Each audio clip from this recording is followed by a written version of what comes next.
Hello guys, welcome back to सरकारी नौकरी वाले बाबा। I am Dhananjay. IBPS PO 2021 का आपका मेंस आपका अभी होने वाला है इसी मंथ में। और कहीं ना कहीं आप सभी मेंस की प्रिपरेशन में बहुत ही ज़ोरों शोरों से लगे होंगे। इस वीडियो में मैं आपको बताऊंगा कि आपको अभी सब्जेक्ट्स आपके जो भी हैं, ठीक है, वो आपको किस तरीके से पढ़ने हैं, टॉपिक्स आपको कौन कौन से कवर करने हैं, साथ ही साथ आपको मॉक टेस्ट आपको किस प्रकार से लगाने हैं। ठीक है, क्योंकि मॉक टेस्ट आप डेली लगाते हैं, लेकिन किस तरीके से लगाने हैं वो पैटर्न आपको पता होना चाहिए। क्योंकि आप जब एग्ज़ाम में आप पेपर अटैम्प्ट करते हो, तो अगर आपने मॉक टेस्ट लगाए होते हैं तो कहीं ना कहीं आपका जो प्रेशर जो एग्ज़ाम में होता है वो कहीं ना कहीं कम हो जाता है। तो ये सारी चीज़ें मैं इस वीडियो में कवर करूँगा। तो इस वीडियो को आप बहुत ही ध्यान से और एक एक चीज़ समझेंगे। अभी आप जैसे ही 1-2 मिनट वीडियो देखेंगे, आपको कहीं ना कहीं आपको चीज़ें रियलाइज होनी पता चल जाएंगी। तो मेक श्योर चैनल को सब्सक्राइब कर लें, क्योंकि आगे आपको बहुत सी अपडेट्स आपको मिलने वाली हैं। चलते हम सबसे पहले अपने टिप्स के। तो सबसे पहली चीज़ टिप्स, एक चीज़ ध्यान रखिए कि अभी आपको क्या है कि अगर आप क्वांट और रीजनिंग में अगर जो भी लोग प्रैक्टिस कर रहे हैं, बहुत ज़्यादा मेहनत कर रहे हैं, तो उनसे फ़ायदा तो होगा, लेकिन ज़्यादा आपका फ़ायदा नहीं होगा। ठीक है, बहुत ही थोड़ा आपको फ़ायदा होगा। तो आप कोशिश ये करें कि ज़्यादा इन पर फोकस ना करें। नॉर्मल दिन में 1 से 2 घंटे आप इनमें दीजिए। ठीक है, अब इसके बाद आपका क्या है कि कॉन्ट और रीजनिंग बाद इंग्लिश भी आपका पोर्शन होता है, जनरल अवेयरनेस भी होता है, फिर आपका इंग्लिश में डिस्क्रिप्टिव भी होता है।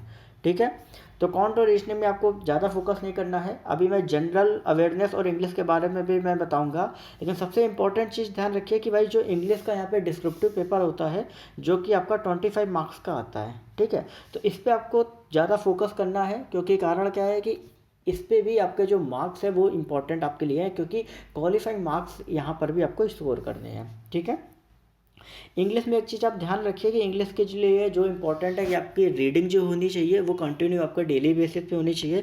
एडिटोरियल आप ले सकते हो। एडिटोरियल में आप कोशिश कर सकते हो कि इकोनॉमिक टाइम्स में उसमें आपके अलग अलग वर्ड्स आते हैं, या फाइनेंशियल टाइम्स भी आप ले सकते हो। ठीक है, मॉक टेस्ट आप जो भी मॉक टेस्ट आप लगाइए, उसके जो भी क्वेश्चन है वो आप अच्छे से सॉल्व करिए। देखिए, कॉन्ट और रीजनिंग में सबसे बेसिक प्रैक्टिस का एक यही चीज़ होता है कि आप मॉक टेस्ट लगाओ, और उस मॉक टेस्ट में आपके जो भी पैटर्न वाइज क्वेश्चन आते हैं। देखिए, होता क्या है कि कोई भी आपका एग्जाम होता है, चाहे IBPS हो, SSC हो, वहाँ पर पैटर्न वाइज ही क्वेश्चन आते हैं, कोई भी पैटर्न से अलग क्वेश्चन से नहीं आते हैं। तो आपको सिर्फ पैटर्न समझना है, और उन्हीं पैटर्न के अकॉर्डिंग आपको क्वेश्चन जो है वो आपको सॉल्व करने हैं। जब आप मॉक टेस्ट आप लगाएंगे, तो कहीं ना कहीं आपके जो पैटर्न वाइज क्वेश्चन आते हैं उनमें आपकी ग्रिप हो जाएगी, और जब ग्रिप हो जाएगी तो वही एग्जाम में आपको टाइम जो है वो आपको कम लगेगा। ठीक है, अब इसके बाद हम चलते हैं कि भाई हमारा जनरल अवेयरनेस का क्या होता है। तो सबसे पहली चीज़, वो स्टूडेंट के भाई जिन्होंने अभी तक जनरल अवेयरनेस की तैयारी की है, उनके लिए क्या है कि वो भी डेली बेसिस पे कुछ ना कुछ पढ़ना स्टार्ट कर दें। डेली बेसिस अभी क्या है कि गवर्नमेंट रिपोर्ट्स जो आपकी हैं, स्कीम से जो हैं, साथ ही साथ करंट में जो भी चीज़ें चल रही हैं एक बैंकिंग सेक्टर में, वो आप अच्छे से प्रिपेयर कर लीजिए, क्योंकि आपके लिए वो बहुत ज़्यादा इंपॉर्टेंट है। लास्ट 6 मंथ के आप अच्छे से एक बार रिवाइज कर लीजिए। साथ ही साथ जिन्होंने प्रिपरेशन ज़्यादा कुछ अभी जनरल अवेयरनेस में नहीं की है, जो सिर्फ रीजनिंग और कॉन्ट में ही घुसे हुए हैं, उनके लिए मैं बता दूं कि उनको डेली 2-2 दिन में 1 महीने का करंट अफेयर कवर करना होगा। ठीक है, हर 2 दिन में उनको डेली 1 महीने का करंट अफेयर कवर करना है। अगर आप चाहो तो स्टडी IQ से टॉप 300 की करंट अफेयर की आपकी पूरी लिस्ट होती है, वो भी आप डाउनलोड करके पढ़ सकते हो। नहीं तो अफेयर क्लाउड से भी क्यूज जो होती है, ठीक है, ग्रेडअप से भी आप चाहो तो पढ़ सकते हो। ठीक है, लेकिन एक चीज़ मैं बता दूं कि आप प्रिपरेशन में एक चीज़ अभी ध्यान रखिए कि बिल्कुल भी आपको प्रेशर नहीं लेना है। ठीक है, आपको कॉन्फिडेंस लूज नहीं करना है, आपको पूरा कॉन्फिडेंस अपने मन में रखना है। क्योंकि जितने भी स्टूडेंट होते हैं, चाहे जितना आप पढ़ लीजिए, आपको कभी ये नहीं लगेगा कि आपकी तैयारी जो है वो 100% है। आपको सिर्फ अपने आप में एक सेल्फ कॉन्फिडेंस बना के रखना है, क्योंकि जो स्टूडेंट्स कॉन्फिडेंस बना के रखते हैं वही असल में पेपर भी कर पाते हैं। क्योंकि जब एग्ज़ाम में आप पेपर सॉल्व करते हैं, तो वहाँ पे क्या होता है कि प्रेशर तो ऑटोमेटिक आता है, लेकिन अगर आपके अंदर कॉन्फिडेंस होता है, तो उस वो जो प्रेशर आपके अंदर आता है वो कहीं ना कहीं धीरे धीरे दूर होता जाता है। तो आपको कॉन्फिडेंस आपको अपना पीक लेवल पर ही रखना है। ठीक है, कॉन्फिडेंस बिल्कुल भी लूज मत होने देना। अगर लूज हो गया तो फिर आप समझ लीजिए कि आपका सिलेक्शन जो है वो मेंस में नहीं हो पाएगा। ठीक है, बात करते हैं इसके बाद हम क्वांट और रीजनिंग की। तो क्वांट और रीजनिंग के मैंने बताया कि आपको ज़्यादा अभी प्रैक्टिस नहीं करनी है, मेन आपको मॉक टेस्ट में ही आपको पैटर्न में समझना है और डेली बेसिस में मॉक टेस्ट जो है वो आपको लगाने हैं, उनका एनालिसिस करना है। यहाँ पर अगर आप प्रैक्टिस कर रहे हो तो एक चीज़ ध्यान रखिए कि सबसे मेन फोकस आपका डीआई पे होना चाहिए, ठीक है। डीआई पे आपका, अगर आप डीआई तभी अच्छे से सॉल्व कर पाओगे जब आपको परसेंटेज आपका आता हो। तो एक बार अगर आपको परसेंटेज अगर आपने रिवाइज नहीं किया है तो कर लीजिए, फ्रैक्शंस को कर लीजिए, प्रॉफिट एंड लॉस जो है वो भी आप अच्छे से रिवाइज कर लीजिए, क्योंकि इन चैप्टर का जो इफेक्ट है वो डीआई पे सबसे ज़्यादा आपका आता है, ठीक है। सबसे पहली चीज़ कि आपके जो मॉक टेस्ट होते हैं उनमें जो भी आपके IBPS PO मेंस में अभी तक क्वेश्चंस आए होते हैं, उनमें क्या होता है कि पैटर्न वाइज क्वेश्चन आते हैं, और ये पैटर्न्स जो होते हैं वो आपके लिमिटेड होते हैं, कोई अनलिमिटेड पैटर्न नहीं होता है। आपका एक ही पैटर्न के हर साल क्वेश्चंस आते हैं। कई बार क्या होता है कि किसी उसमें चेंज हो जाता है पैटर्न, लेकिन वो आपके लिए नहीं, वो सारे स्टूडेंट्स के लिए चेंज होता है, ठीक है। तो आपको वो पैटर्न आपको समझ के आपको उसको सीखना है।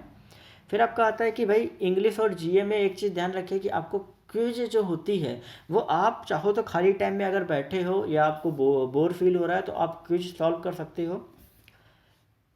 एक चीज़ और मैं बात बता दूं कि अगर आपने 50% भी मार्क्स स्कोर कर लिए मेंस में तो आप टॉपर्स में गिने जाओगे, ठीक है, क्योंकि 50% स्कोर करना बहुत बड़ी बात है, और जिनकी प्रिपरेशन अच्छी है उनके लिए कोई बड़ी बात है भी नहीं। तो आपको मेन फोकस सिर्फ यही करना है।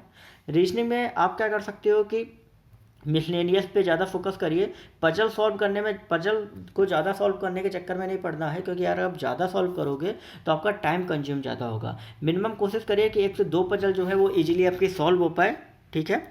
और मिसलेनियस और क्रिटिकल रीजनिंग, देखिए क्रिटिकल रीजनिंग में क्या रहता है कि अगर आप मॉक टेस्ट लगाते हो और अगर आपको लग रहा है कि क्रिटिकल रीजनिंग के अगर आपके क्वेश्चन जो है लगभग मॉक टेस्ट में 70 से 80% आपके सॉल्व हो रहे हैं मॉक टेस्ट में, तभी आप एग्जाम में अटैम्प्ट करिएगा, अदरवाइज क्रिटिकल रीजनिंग के आप ज़्यादा अटैम्प्ट मत करिएगा, ठीक है। और एक चीज़ कि जो भी सवाल आपसे गलत हो रहे हो मॉक टेस्ट में उन पर सबसे ज़्यादा फोकस करो, क्योंकि कहीं ना कहीं आपकी ग्रिप जो है वो उनमें नहीं है, तो उन पर फोकस करो। और ये चेक करो कि जो आपकी आंसर शीट में जिस तरीके से सॉल्व हुआ है और हम जिस तरीके से वहाँ पे सोच रहे थे, सॉल्व कर रहे थे, उन दोनों में क्या डिफरेंस हुआ जिसके कारण से आप उसको सॉल्व नहीं कर पाए, ठीक है।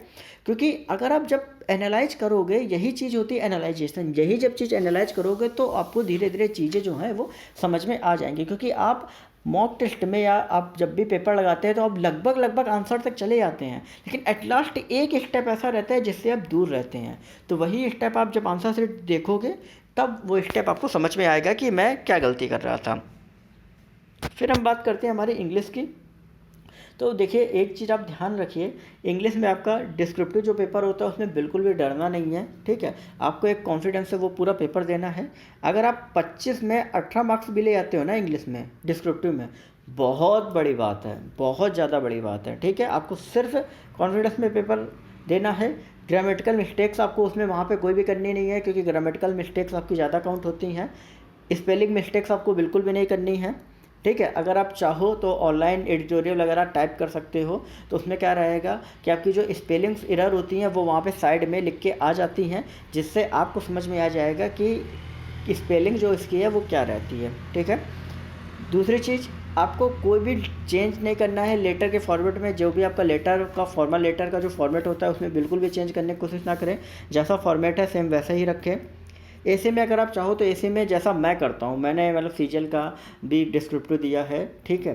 तो मैं आपको बात बता दूँ कि बैंक के डिस्क्रिप्टिव में क्या होता है कि आपको पैटर्न वाइज कुछ चीज़ें करनी होती हैं। ऐसे में आप इंट्रोडक्शन, बॉडी, कंक्लूजन, ठीक है। इंट्रोडक्शन में आपको क्या बताना होता है कि जो भी आपके टॉपिक्स है उसके प्रॉब्लम्स, टॉपिक्स किस बेसिस पे पूछा गया है, हिस्ट्री क्या है, डेफिनेशन उसकी क्या है, मेन आपको इंट्रोडक्शन में आपको देना होता है। जैसे आप पर्सनल अपना देते हो सेम उसी तरीके से टॉपिक का भी आपको देना है। बॉडी में आपको क्या करना है कि आपको इस टॉपिक के क्या क्या एडवांटेज हैं, क्या क्या डिसएडवांटेज हैं, क्या फैक्ट्स हैं, ठीक है, और क्या फिगर्स हैं, ये सारी चीज़ें आपको बॉडी में लिखनी है। कंक्लूजन में आपको लिखना है कि इसके फ्यूचर प्रोस्पेक्ट क्या है, फ़ायदा क्या हुआ है, गवर्नमेंट को क्या आगे करना चाहिए, गवर्नमेंट को आगे क्या बेनिफिट्स हैं इससे, ये सारी चीज़ें आपको टॉपिक्स में कंक्लूजन में लिखनी है, ठीक है। इनमें आपको मेन फोकस करना होता है इंट्रोडक्शन और आपका कंक्लूजन, क्योंकि यही तो ऐसी चीज़ें होती हैं जो आपकी देखी जाती हैं, चेक की जाती हैं, ठीक है। बॉडी में अगर आप थोड़ा ऊपर नीचे भी लिख देते हो तो चल जाएगा। अब ये हो गया आपका सब्जेक्ट वाइज। अब हम नेक्स्ट बात करते हैं कि भाई मॉक टेस्ट हमें कैसे सॉल्व करने हैं। तो मॉक टेस्ट के लिए आपको सिर्फ एक काम करना है, आप किसी का भी ले लीजिए, चाहे आप ओलिव बोर्ड का ले लीजिए, ठीक है, चाहे आप टेक्स्ट बुक का, अगर आप मॉक चाहते हैं टेक्स्ट बुक का भी मॉक आप ले सकते हो, आप किसी का भी मॉक ले लीजिए। आपको सिर्फ एक चीज़ ध्यान रखनी है कि आपको जो पेपर जिस टाइम पे आप सॉल्व कर रहे हो, ठीक है, उस टाइम पे बिल्कुल उसी तरीके से सॉल्व करो जिस प्रकार से आप एग्जाम में सॉल्व करते हो। ऐसा ना करो कि आपने क्या किया कि उसको थोड़ा सॉल्व किया और फिर आपने सबमिट कर दिया, फिर उसका सॉल्यूशन देख रहे हो। आपको वहाँ पे वही प्रेशर फील करना है, क्योंकि जब आप मॉक टेस्ट में प्रेशर फील करोगे वही आपको एग्जाम में आपका प्रेशर जो है वो आपका रिलीज करेगा, ठीक है। और एक चीज़ बता दूं कि मॉक टेस्ट में आपको एक और काम करना है कि जो भी आपके क्वेश्चंस हैं उनको बहुत ही अच्छे से सॉल्व करना है और उनका एनालाइज करना है। देखिए एनालाइज लोग कहते हैं कि ऐसे करो वैसे करो, लेकिन मेरे अकॉर्डिंगली एनालाइजेशन क्या होता है कि मान लीजिए कि अगर आपने कोई चीज़ गलत की है तो उसको ये देखो आंसर शीट में कि मैं कहाँ तक उस टाइम पर पहुँचा था और कौन सा ऐसा स्टेप था जिससे मैं दूर रह गया, जिससे हमारा आंसर जो है वो निकल नहीं पाया, ठीक है। ये चीज़ आपको मेन देखनी है।